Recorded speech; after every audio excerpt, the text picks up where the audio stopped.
What's good?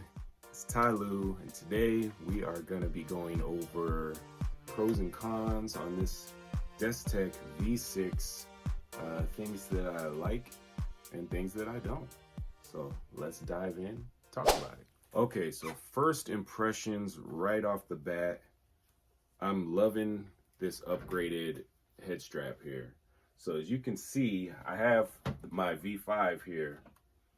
Now, this has a similar setup for support, but this little back piece here, it just doesn't have that same solid support that we're seeing on this V6. So I'm really liking this here. It makes that fit around your head real tight and but soft at the same time, because this piece here is also got some cushion to it. So it feels tight but not uncomfortable. And that right there was the first thing I noticed right away. I was like, man, this is going to be much more comfortable than the V5. Okay, so aside from the obvious design difference, because it is nice to see something new and fresh that is not just the traditional black that we see all the time. I'm digging this new design. Looks nice and fresh. Like I said, there are a lot of similar buttons on here that are going to look familiar. A little interactive button up here when you're not using the remote. You still have the adjustments for your eyes on the bottom, just like the V5. You still got that.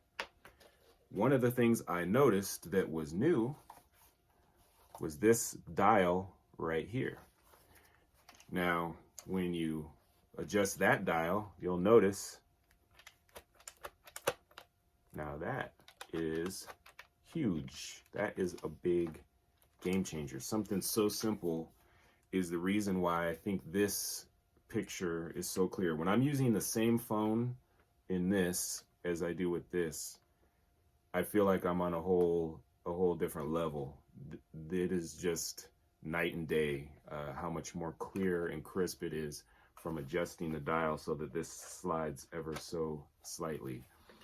Now, one downside to that is when you are playing certain games, you can only be so engrossed into your game with these, entry-level VR headsets. However, when you are playing a lot of the jump scare haunted games that I like to play from the App Store, and you're looking around at your environment and you're moving quickly, I noticed that this can have a tendency to just slide out freely just from the weight of the phone and you swinging your head to the side.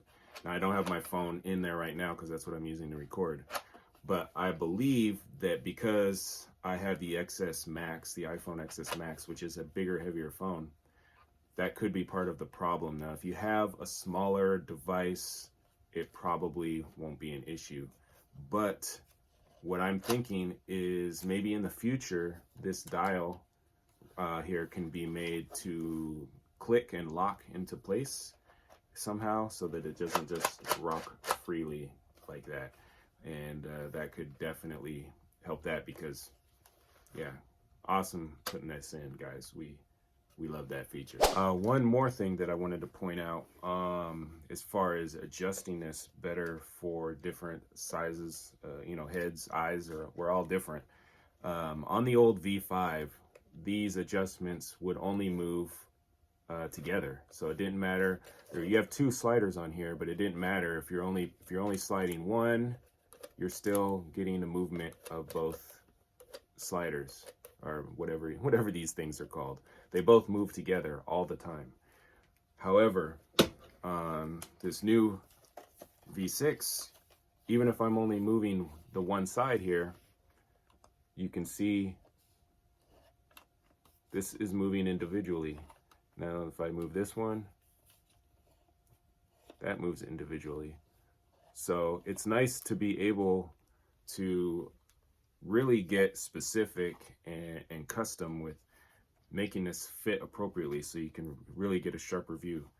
And again, the adjustments for the eyes is huge. They did a really good job.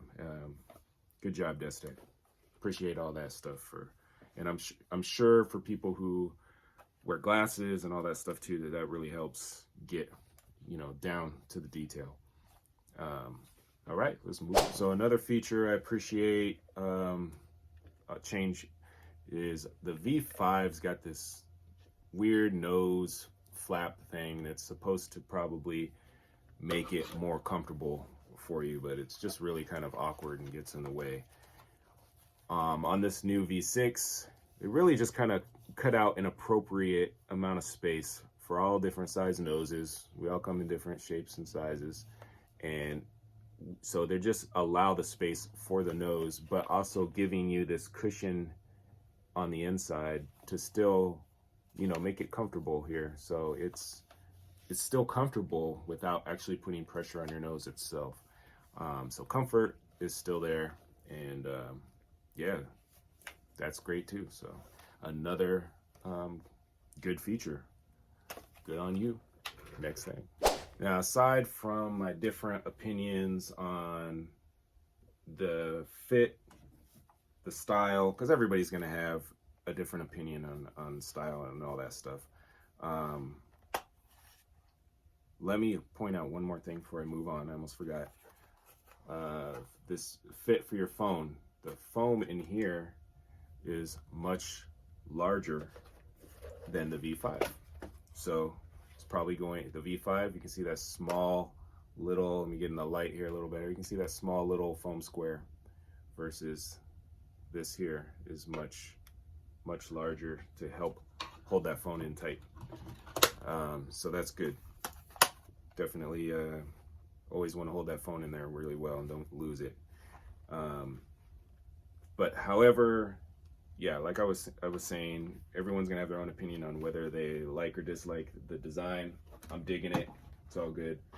However, the remote V5 versus V6, I dare you to even be able to tell which one is which, because that is the one thing where these, they could never convince me that these are different. So as much as I like the improvements on the head unit, I feel like these are exactly the same, and I have the same exact issue with the V6 remote as I do with the V5, which is it doesn't seem to work with any games that I download in the App Store, at least from iTunes. There is some games where it will work on the up and down, some of the movements, but the action buttons don't do anything. So I end up just using this little clicker here and just moving my head around and just tapping that, because it seems to be more effective than the remote. And that's the one thing that's holding back VR on these units for cell phones, is because if they actually had a good controller that would work well, I know that these things would blow up. People would love these way more than they do. However, this is still a thumbs up for me, because these units are great for entry-level VR gamers, just to kind of get you a taste of that world. Everybody's on a different budget and have a different idea of what is and is not affordable. This is definitely affordable for most people. If you have the ability to watch this review, you probably have the budget to purchase one of these units and just dive into that world and get lost for a little while. And if you love it, go ahead and upgrade and spend the money on Oculus or whatever that you're going to get later. But at least this gets you started. At the very least, it's going to be some entertainment to sit on a roller coaster and walk around some other city that you never got to visit, something like that. I had fun sitting in some of the rides from Disney World on mine. So there's always some options for people who want a simple VR experience. Not everybody needs to be totally immersed in a realistic first-person shooter. So I think that's going to sum it up for me. Again, this is the Destek V6. Definitely recommended from me, and we're going to try to continue to do more reviews like this in the future. Shout out to Destek for sending this out to me. Appreciate it, and look forward to reviewing more things in the future. And I will leave some links below so people can go ahead and purchase this themselves. Thank you for watching. Much love. This is Ty Lue. Later.